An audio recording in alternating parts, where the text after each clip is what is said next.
Today being Dr. Martin Luther King's Day, I got a chance to reflect on some of the television programs, and I was made aware of some things. Especially that monument that's in Washington, D.C., where they got this inscription supposed to be a quote, I am a drum major for justice. You recall? And they say that's a problem. Dr. King didn't say that. Dr. King says if people are going to talk about me, I'm paraphrasing now, and they're going to say I got this Nobel Peace Prize or I got this award. He's saying don't talk about that. That stuff don't mean nothing. But if you're going to talk about me, talk about them, about those things that are important to me, justice and peace and stuff like that. And I began to think, people were saying that to say that he was a drum major meant that he was cocky.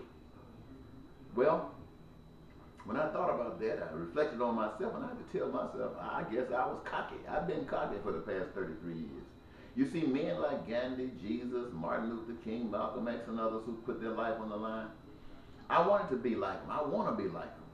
I didn't mind telling the world, I want to be like them. They tried to make this a better world, and I just want to stand out front and say, I want to make this a better world. I want to play a part in making this a better world. And I need people like you, just like King did, just like Gandhi did. We needed support. Well, it's been very difficult for me to get support. Maybe it's because I was cocky. And maybe you didn't like me being cocky. And so you wouldn't support the ideas that I offered because I was cocky. Even though you end up losing, you just rather lose than support me because I'm cocky. You know, and I wanted the world to know, hey, if Dr. King tried to bring justice and it didn't finish it, God send me. I'm not afraid. I'll speak out. And I didn't mind saying when I couldn't get support that I wanted justice. I didn't mind saying that. I didn't think that made me look bad. I still want justice. But I'm talking to you today, ladies and gentlemen, because I found out something that I didn't know then, or that I kind of believed but wasn't sure. Now I'm sure. We live in America, and other people live all around the world, and they live under various systems of government. And we live according to what we have been taught and what we believe. And sometimes it appears to be good, sometimes it appears to be bad. The outcome, that is. But we do what we do because we really don't know any better. And when somebody starts talking about something that's better, it has to fall within our belief system. If it goes beyond our belief system, we just have to turn it off. And men who I've just mentioned, Gandhi, King, Jesus, these men had a belief system and they didn't turn it off. They were killed off.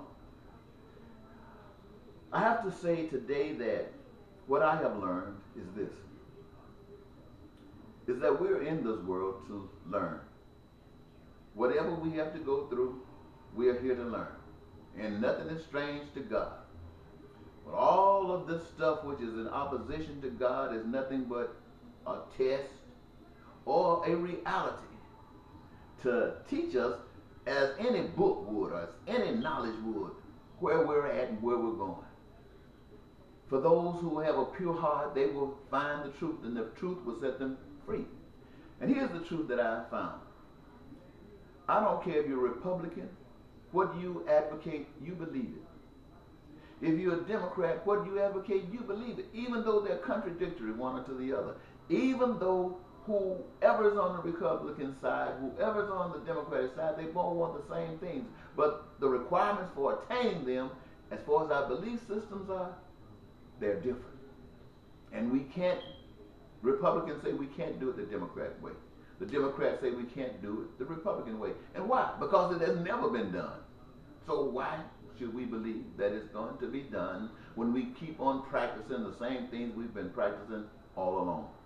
So if we want to do something, we got to change our belief. And how do we change our belief? By coming into knowledge. And how do you come into knowledge?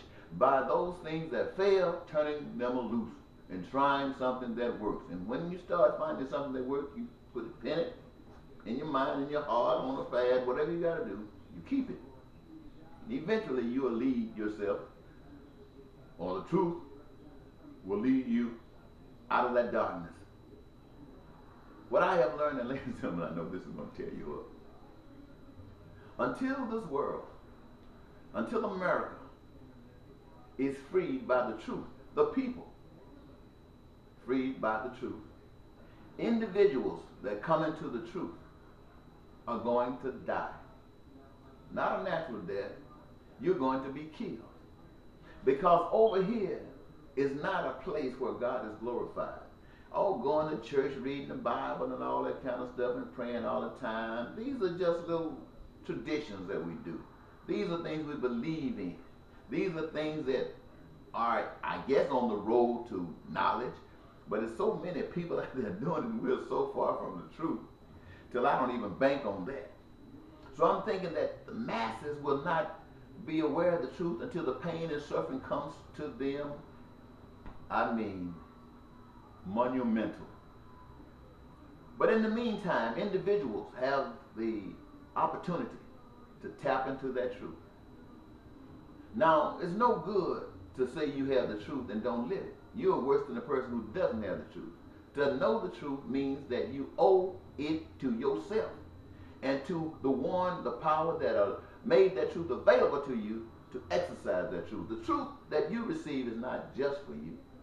It's for that man who's walking down the street with a white cane and a red tip on the side of it. And I'm not talking about literally blind. I'm talking about people who are spiritually blind, who have no idea what the truth is. You have to stand up. And yes, there's a time when God will protect you out there in this world. But there's a time when God's going to bring you home. Why? Because when you stand up and represent the truth, you're working for God. When you stand up, you are a partner with God. I hear a lot of people who are Christians say, we want to do good so when I die and go to heaven, I can be a servant with God on his administration. Look, here's the opportunity right here. God didn't need you in heaven running nothing. God got that together. He needs you right here. And if you stand up right here in the middle of darkness, there are powers that be whose position is to keep this thing dark, whose position to say no light in here. And if you stand up, my friend, I guarantee you don't have to worry about dying. You don't have to worry about living in hell. The devil does not want truth in hell.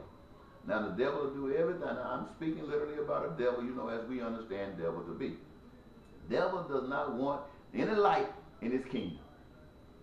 And if you present any light in the devil's kingdom, the devil is going to get you out.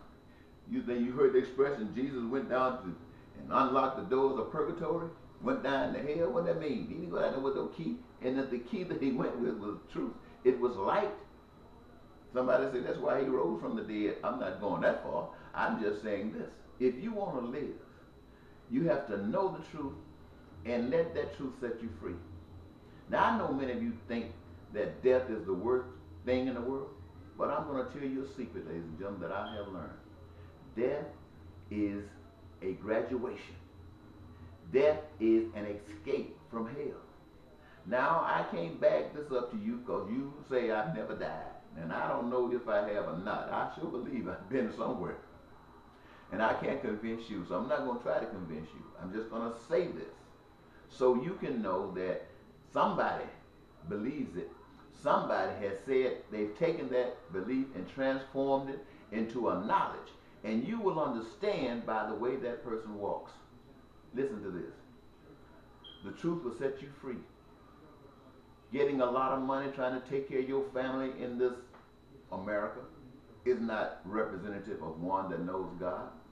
To know God is to realize that those people that live in your household are just the start of your family. Your family is all across this land. Your family is in Haiti, where those people have been devastated by natural disasters. Your family is in Africa. Your family is in India. Your family is all over the world.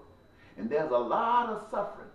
And if you say you care about your family in your house and don't care about your family in Haiti and Africa and those other places, you don't care about your family in your house. Because these over there, they're your family just as well. And if you can not care about them, all it takes is a little bit of maneuvering and you won't care about those people in your house. So if you care about those people in your house, let that be a learning mechanism of what it means to care about those people who have been, in New Orleans, Hurricane Katrina. You have got to want for those people. Well, I don't say you have to, because you don't. But the reality of it is, if you are led by the Spirit of God, you do. And you are not satisfied that you got a job. You're not satisfied that you can pay your rent. You are not satisfied until everybody can do it. And that little change that you give to contribute and say, I'm going to help these people, those people are still living in devastation. So what you've been doing is nothing. Why? Because you're living in a system that allows this stuff to continue. And if you don't know that, you do not know God. And if you know God, you're trying to change the system. So listen to me. If you think you're going to get the light and know God, and everything's going to be all right, you can fly around on planes and you can, everybody come and listen to you. You're not doing that for God. You're doing that for yourself. God is calling you into service, the kind of service that will free you from this or change this. You get the message? To live is to die.